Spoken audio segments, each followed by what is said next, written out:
enam so enti no organized labor ene eku ahodo nyina e kasetia se ne omuso baba be sore na o maye oye kire e de atia kwan ya galamse e fa so di wo maninya eni ti aba ne hwe na won sore enye bibi na enum ho ena na do danko akufuado efre eye organized labor nyumaku nkabomu akuru hodo a ewo oman Ghana no ne omuhia e na okache omuso ye kire na opese omupese omoye no adwobre wo munya abotre na ono so ogusu a otutu niama na chese ontutu nani enwe wo sa asem no ho na ensemi ba awiye no ena yewura Samuel Okujeto ablakwa aba abonten wo se nanu anana na danko akufuado any organized labor ehia na wo mudi nkomo na wo ka kire wo se wonya abotre emfa mano na ade se galamse hu anamontu no ogusu a wotu otu no wo se satam na danko akufuado ne DCs anase ne mansini esoafo ya mo wo eye mansini ahodo mu ene na danko akufuado aban no ankasa satam na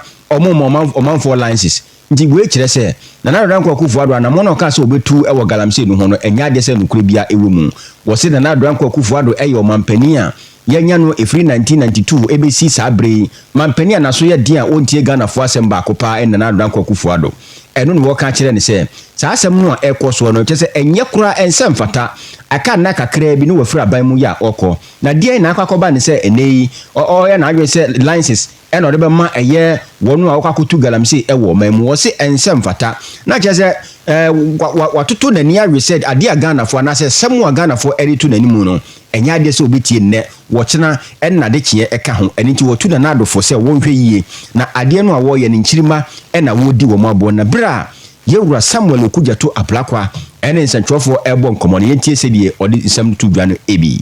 So president calls people, let's meet, let's discuss this matter. And you can't even have a stalemate. You can't tell your lands minister, stop approving these licenses. You can't tell Minerals Commission that, look, we are in a crisis. At least when you are in a crisis, you stop digging so that we don't die. You want to at least make an intervention. At least let there be a stalemate. At least suspend the issuance of these licenses. Will you believe that? So 23, since organized labor issued their statement and their ultimatum, from that period to 3rd October 2024, 23 new licenses. Can you believe that? And I have done some more work. I'm sorry I'm causing people a lot of anxiety and making them lose appetite. Edi a wote ye aye North Tomra se bedwani ni din ane yewura Samuel Okujeto ablakwa no amana nso ha eno ne wo kire mu se nei wodi wani kyem ewo eye mpoho abato mpesua so a mensin krachi ya owo ho ade se license yi anase galamse yi wodi ne ho agim dendendende wo firi ho no ena wosanso ednani akire mu ewo Amanfi East na Amanfi East no so aban krachi pani ya ono so wo ho no wono so kyese ade se waje license de ama enyumaku ahodo bi se o monko no monkotu eye galamse ena afei galamse no ankasa ono aso so edne ho ede agimu na eno ena wo kire mu se obi a okwa gobra wu na wo so mpafin se de na kese asembe nkurani eninti sa DCs ene wono a wode ho ageji sa galamse mu na danko akufuado aban ne enhwe na wontu ase ne ba sa so a ebebo yie pa Samuel Okujeto ablakwa ensem no ntoaso no eni. Would you believe that more DCs are joining the fray? Boss. The latest work I have done on this matter, DCs are now openly registering companies and going for mining licenses themselves. Which DCs are those?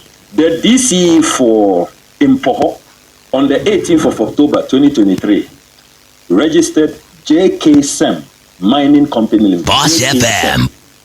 JK Sem. Immediately on the 17th of November, he applied to mine in his district. And it's here, go on the mining repository. You see JK Sem, Ignatius Asa Mensa, the DC for Impoho. You see river bodies, forests, all over in the area of interest, his concession. Guess what? Whilst all of this is going on, he has been asked to start mining 9th August 2024. 9th August 2024. And he has a 5-year lease. JK Sem, Honorable Ignatius Asa Mensa, the DC for Impoho. The people, this is the chair of DICE, the people who we are relying on to ban all forms of mining. That is the demand by organized labor, by the Catholic Bishop Conference. by the apostolic fathers, by the chief imam, everybody, the people we are counting on to ban all forms of mining, they are joining the fray like there's no tomorrow. They are registering companies and they are being issued licenses, and now they are doing it themselves directly, openly. That is not all. I decided to dig deeper. Then I discovered that Honorable Frederick Crunchy, MCE for Amenfi East, he hasn't heard all the things going on TJI, on T. He can't be bothered. He also registers Kofreze Construction Limited, Kofreze, Kofreze. I hope I'm pronouncing it well. Yeah. Kofreze Construction. Yawura Samuel Okujeto Ablakwan watch mu DC iswa ene wo mu ho agigalam se mu den ya mo de tuano mu tu chese mo de mo tijai ya ye kira hodo ene adwumaku ahodo mo frefre se be ya nkasa galam se de yempa ne hwentwene se de be ya o memu ye be jai tuo no na no no de wi kura no watch mu se nei o pese TV ho a ya na de ogu ho ane se o de woni chem e wo asante mantem a o fidwase asokore di memrase bedwani ya wo ho ne din any honorable Ayuba free ye ne watch mu se nyade se sa galamse ne de betimi abra ne ne ochena en na de chie eka ho ne no en wo ka se honorable ono ne wo mrase bedwafie so wadi ho ya wo sa se ma wo kai ho pa eno so wo kire mu sei. Yes, Okori. Chairman of the health committee. The health committee actually should be convening. He should be convening a crisis health committee meeting in Parliament. I would have loved to attend me as a friend of the committee because I'm not a member of the health committee. To look at the crisis that medical doctors, public health practitioners are talking about. Then you say that you will not ban Galamsey today or tomorrow. And then you are seeking to engage in cheap partisanship, that it is we in the NDC who have imported people and told them that go into the rivers, that's where we want you to mine. And you are a government, you are advertising your incompetence, your ineptitude. You couldn't stop these nation wreckers and arrest them. It is rather, I'm a governor, Bakavoma, Boss FM, Felicity. They are the ones you have arrested. But the bad guys, the NDC brought, you say they brought, you couldn't arrest them. And you are standing on a platform advertising such crass incompetence. And you see, what is even more shocking, we have to speak the truth in this country. What is this man's designation? What gave him the capacity to go make this bold declaration? He is Baumia's Middle Belt campaign coordinator. How come, as we speak, Baumia has not distanced himself from his campaign coordinator? He hasn't fired him. Shocking. Does Baumia endorse those statements? Was he speaking on behalf of Baumia? And this is the second thing. I saw another video by your network. Eni a wote ye ayemrase bedwani ya owo North Town nidin ene Samuel Okujeto Ablakwa ena wote nene ewo ehonmo yanto akase nso na yemfa ye ni enchemu ewo suapon ahodo mu ene wodo ni chemu ewo suapon ahodo mu a achechefo ni achechefo nkabom ku ewo ho ni nyina no o mate atua ni nyina ene se wonwanam kakra wo sa aban ede ka o ede ma wo mo no besi ne wo mabɔ no a aban no entimi emfa ma wo mo ne no ene nam so ama enei wo mo atimi ati atua ewo ehodom na achechefo nkabom ku bi ati atua ene wodo ni chemu ewo Teachers and Education Union, Teachers and Education Workers Union, Mechetu, NFA, Senior Staff Association of Universities of Ghana, a year almost so Omatiatia, NFA, Federation of Senior Staff Association of Ghana, almost so Omatiatia, like I said, Kamia say a chefon Kabumuku, any Siapon, a chefon, Duduanwa, Atiatia, was answered some no at home. Now, no, and now do any chim at University of Ghana.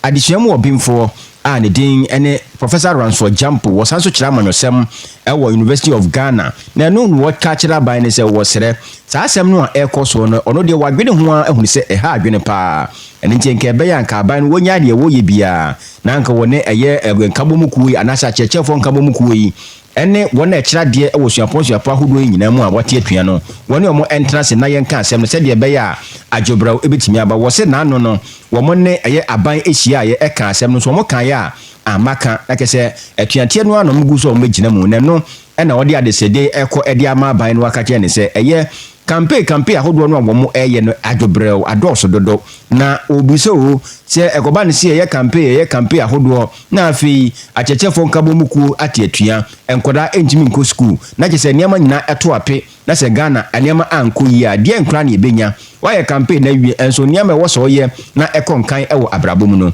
ntumi nkɔ nkan na kyerɛ sɛ campaign no a ɔyɛyɛ no ɛnya deɛ sɛ mfasoɔ bia ɛbaa soɔ ɛne nti aban hwɛ na wɔne ɛyɛ sɛ akuo ahodoɔ nyinaa ɛntena se sɛdeɛ ɛbɛyɛ a wɔka na asomdwie etumi ɛyɛ adwuma a obiara bɛtumi atoa so na wayɛ n'adwuma Professor Ransford Jampo ne nsɛm no ebi ni few days some agreement Boss FM and then we'll be able to commence. Our academic calendars have been distorted every now and then. We are not happy about that, and we are hoping that government would move those who are campaigning, they will stop the campaigning and come home and come and address pertinent and pressing issues.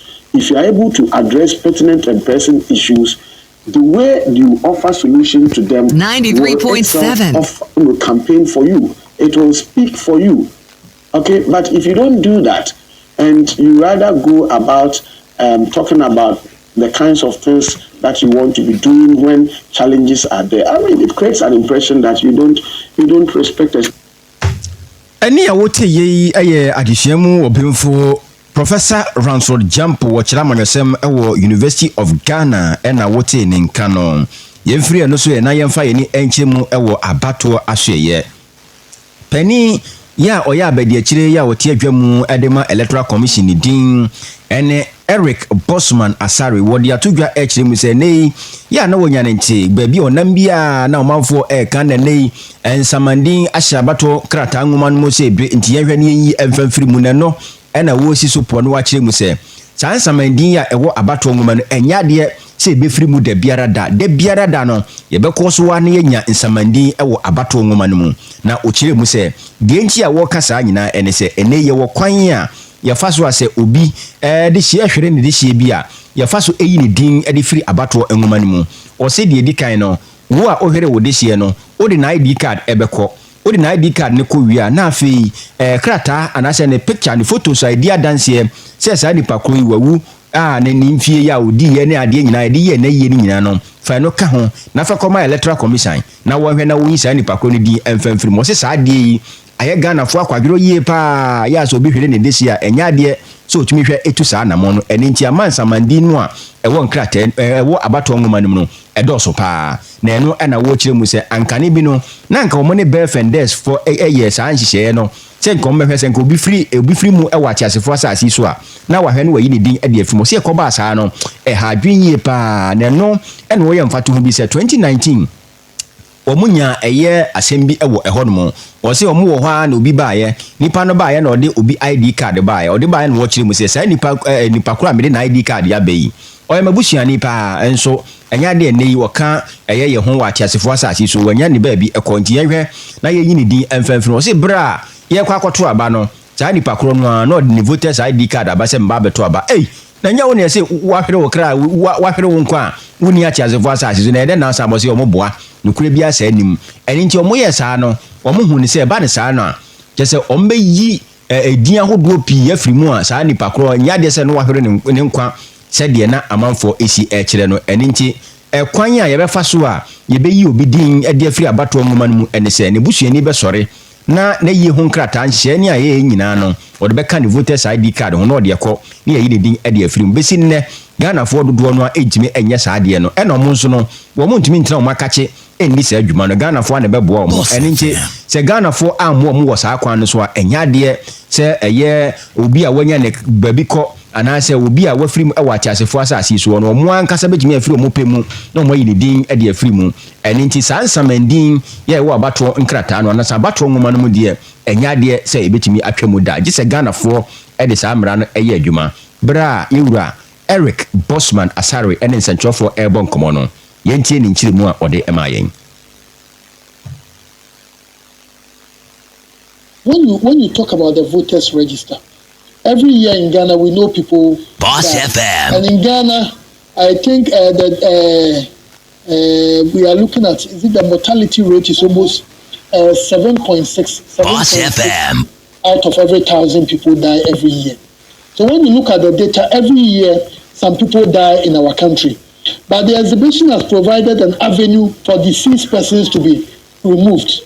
So once people don't go to the exhibition centers to go and inform the exhibition officer that my family member has died, and this is the evidence, this is the death certificate, this is the obituary notice, this is evidence that the person is dead, there is no way. Because if we are not very careful, I remember in 2019, we had an instance, or was it 2018 when we did the exhibition? Some people went to remove someone's name, insisting that the person was dead, not knowing the person was alive.